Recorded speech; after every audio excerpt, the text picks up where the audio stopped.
Assalamualaikum Ibu sama adik-adik.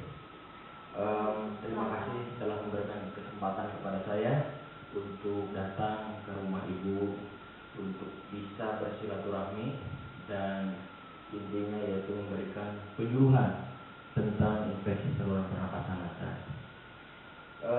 Adapun Ibu, tujuan saya datang ke sini yaitu agar Ibu setelah mendapatkan penyuluhan selama 15 menit, jadi diharapkan Ibu memahami dan menjelaskan kembali tentang penyakit infeksi saluran pernapasan akut. Adapun untuk secara khususnya, Ibu bisa menjelaskan kembali nanti pengertian, kemudian penyebabnya, tanda dan gejala, memahami pencegahannya, kemudian ada beberapa nasihat yang akan saya sampaikan apabila anak Ibu terkena infeksi saluran pernapasan akut. Dan di depan Ibu sudah saya persiapkan jeruk nipis dan juga kecap agar nanti Ibu bisa mengetahui bagaimana cara membuat larutan tradisional ya untuk meredakan batuk pada anak atau anggota keluarga yang lainnya. Baiklah, mari kita mulai ya Bu ya.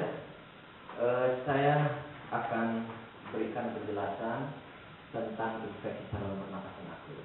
Ibu tahu ya tentang saluran pernapasan akut ini apa? Coba, atau mungkin saya jelaskan aja ya. Infeksi saluran pernapasan akut itu adalah infeksi saluran pernapasan yang akut yang terjadi secara tiba-tiba. Nah, ini menyerang hidung, tenggorokan, telinga bagian tengah, serta saluran napas bagian dalam sampai ke paru-paru. Apabila Ibu lihat di sini di gambar di bawah ini ada bagian atas saluran pernapasan itu, ada juga saluran pernapasan bagian bawah. Ya, dari mulai rongga hidung, kemudian faring, epiglottis, laring. Kalau bagian bawahnya dari mulai bronkus, kemudian ke paru-paru. Nah, itu rentan sekali nanti apabila anak-anak mendapatkan serangan pernapasan akut ini. Oke, selanjutnya Ibu untuk penyebabnya. Penyebabnya ini bisa disebabkan oleh berbagai macam, ya. Ada penyebabnya bakteri, misalnya Staphylococcus, kemudian virus seperti misalnya virus influenza, ada yang jamur juga misalnya Candida albicans, atau aspirasi. Apa artinya aspirasi? Yaitu kalau di sini saya sebutkan sebagai tersedak ya, karena makanan atau kalau ibu menyusui, air susu ibunya masuk ke dalam saluran pernapasan anak bayi, atau benda asing yang masuk ke saluran tersebut sehingga akan menyebabkan iritasi pada saluran pernapasan, dan pada saat itulah akan terjadi infeksi saluran pernapasan. Untuk ispa ini tidak mengenal musim, walaupun memang pada saat peralihan musim hujan ke musim kemarau atau dari kemarau ke musim hujan akan selalu terjadi ya infeksi saluran pernapasan akut ini, sehingga semua orang harus waspada. Ibu-ibu khususnya yang memiliki anak-anak ini diharapkan harus bisa mengetahui tentang penyakit ini. Bagaimana tanda dan gejalanya Bu ya? Tanda dan gejalanya, anak sering batuk ya, kemudian kesulitan bernafas, sakit tenggorokan, pilek dan demam, sakit telinga. Kalau misalnya masih bayi, rewel, kelihatannya sering nangis, kemudian tidak bisa makan, tidak bisa minum, ya. kehilangan nafsu makan juga yang tadi saya sebutkan. Nah, tanda dan gejala pada anak-anak seperti ini kita harus melihat apakah telah terjadi infeksi pada saluran pernapasan akut. Kemudian ibu harus tahu kapan kita harus membawa anak kita ya ke puskesmas atau pusat kesehatan masyarakat. Atau kalau ada dokter terdekat, bisa pergi ke dokter terdekat. Yaitu apabila anak tidak bisa minum, kemudian terjadi kejang-kejang, ya, kesadaran menurun, ada napas tenggorokannya terdengar ngorok, ya, atau dalam istilah medisnya dikatakan stridor.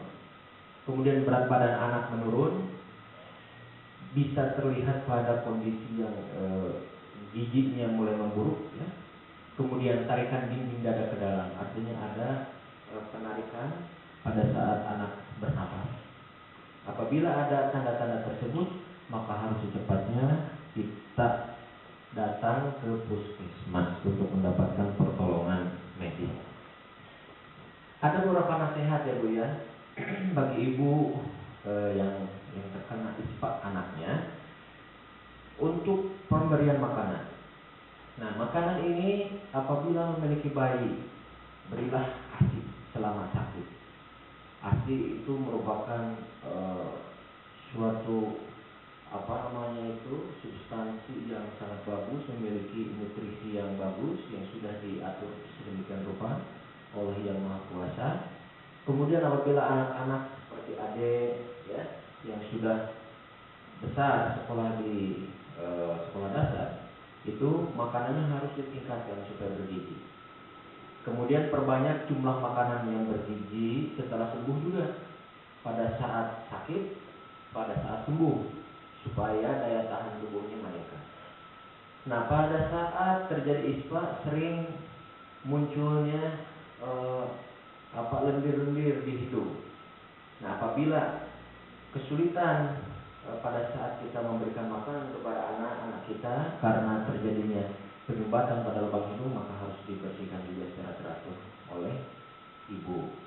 Kemudian juga pada bayi misalnya, karena mungkin sulit pada saat pemberian makanan, hidungnya tersumpat, maka agak sulit untuk bisa makan, ya, karena bernapas juga sulit. Akhirnya ya harus ibu yang membersihkan terlebih dahulu sebelum kita memberikan makanan, membersihkan hidung maksudnya. Kemudian cairan juga harus diberikan, ya, berilah minum yang lebih banyak daripada biasanya. Untuk bayi juga ASI harus diberikan agak sering untuk meningkatkan kondisi tubuh ya yang lebih baik, terutama peningkatan cairan. Karena pada saat itu, pada saat mungkin demam, kondisi tubuh ya kekurangan cairan, sehingga kita harus meningkatkan pemberian dan untuk juga menurunkan suhu tubuh yang pada saat anak demam. Kemudian ini ada bagaimana membuat larutan jeruk nipis dan kecap. Mungkin ibu sudah mengetahui ya. Adik juga mungkin pernah mendengar tentang jeruk nipis dan kecap. Saya sudah siapkan di sini ada jeruk nipis ya yang sudah saya potong dan juga ada kecap. Dan di sini kita lihat ada sendok makan dan ada gelas di sini. Buat apa sebetulnya? Ini untuk membuat larutan jeruk nipis dan kecap agar menurunkan batuk pada anak-anak atau juga pada dewasa. Nah, bagaimana cara melakukannya? Ya, kita jelaskan dulu. Yaitu kita harus memeras jeruk nipis, ya. Kemudian nanti akan saya tempatkan di dalam gelas. Kemudian kita campurkan setengah sampai 1 sendok kecap manis. Kemudian diaduk rata. Kemudian segera diminumkan kepada pasien atau kepada anak-anak. Coba kita lihat sekarang. Saya akan peras ini ya. Masukkan seperti ini Bu, seperti biasa aja Bu. Ya, kita peras di sini. Ya. Kalau misalnya ada bijinya, ya kita harus bersihkan terlebih dahulu supaya nanti tidak termakan. Ya, seperti ini. Jadi sebelumnya harus dicuci terlebih dahulu. Ya, dicuci aja luarnya. Apabila ada kotoran-kotoran, pada saat pemerasan tidak masuk ke dalam gelas. Ya, seperti ini. Kita bersihkan juga, ya, dari biji-bijinya. Kemudian kita ambil, Ibu mungkin bisa bantu saya, Bu, setengah sendok aja, Ibu, ya. Nah, seperti itu. Iya, setengah sendok aja sudah cukup. Kemudian dimasukkan ke sini. Kemudian kita kocok, ya, mendapatkan larutan yang bagus, ya, tercampur antara jeruk nipis dengan kecap ini. Setelah siap, maka kita berikan, ya, kepada pasien tersebut 1 sendok makan atau setengah sendok makan, tergantung umurnya atau dewasa anak. Ada beberapa aturan yang harus kita ikuti seperti itu, ya. Jadi kalau sudah tercampur seperti ini, kita harus berikan langsung, tidak boleh disimpan lagi untuk dimakan setelahnya. Lebih bagus fresh atau segar pada saat kita peras, dibikin, kemudian dicampurkan, langsung diminumkan. Nah, aturan minumnya, Bu, ya, dari jeruk nipis dan kecap ini. Bagi orang dewasa itu minumnya 3 kali 1 sendok makan larutan tanpa dicampur air. Kemudian bagi anak-anak nih, bagi adik-adik semua di sini, minumkan larutan 3,5 kali sendok makan larutan tanpa dicampur air. Kemudian bila ingin minum air setelah meminum larutan, minumlah air matang yang masih hangat. Kemudian bila batuk tidak berkurang, segera periksakan ke pusat pelayanan kesehatan masyarakat yang ada. Ya, yang terakhir, Ibu, tentang pencegahan ispa. Nah, ini yang paling penting, yaitu membiasakan mencuci tangan dan tidak menyentuh hidung, ya, setelah bersentuhan dengan orang atau permukaan barang atau permukaan sesuatu. Kemudian bukalah jendela setiap hari agar udara segar dapat masuk ke dalam kamar. Jaga kebersihan tempat tidur dari adik-adik ini, ya, dari anak Ibu. Kemudian ganti spray secara teratur, bisa seminggu sekali atau 2 kali seminggu, ya. Dan apabila sudah kotor, kemudian jemur kasurnya seminggu sekali. Pakaikan baju yang bersih dengan bahan yang menyerap keringat kepada anak-anak Ibu, ya. Hindari penularan dengan mengurangi anak kontak dengan keluarga yang sakit, ya. Ibu bisa lihat di sini. Kemudian apabila Ibu memiliki bayi, berilah ASI secara teratur. Kemudian berilah anak makanan yang bergizi. Kemudian imunisasi anak dengan lengkap. Kalau anak-anak Ibu sudah diimunisasi dengan lengkap, Ibu, ya? Sudah. Nah, segeralah bawa ke sarana kesehatan terdekat seperti puskesmas, ya, atau kepada dokter yang terdekat atau ahli kesehatan yang terdekat untuk menangani infeksi saluran pernapasan akut.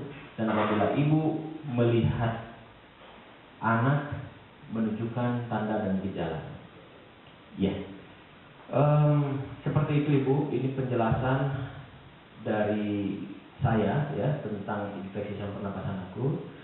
Mungkin sebelumnya ada yang mau ditanyakan, Bu? Iya. Iya, apa yang akan ditanyakan, Ibu? Apa fungsi dari jeruk nipis itu? Oke, Ibu bertanya apa sebenarnya sih fungsi jeruk nipis ini, ya? Buat apa begitu? Bagus sekali pertanyaannya, Bu. Jeruk nipis dan kecap ini menurut beberapa literatur yang saya baca, bahwa jeruk nipis ini memiliki minyak asin yang dapat mengontrol otot-otot pernapasan sehingga bisa mengurangi atau meredakan batuk pada anak. Sedangkan kecapnya sendiri sebetulnya itu hanya untuk mengurangi kadar asam sehingga diberikan rasa manis agar anak tidak merasakan bahwa jeruk nipisnya yang asam tersebut. Jadi bisa dinetralisir oleh kecap tersebut. Sebetulnya tidak perlu kecap, kalau ada madu bisa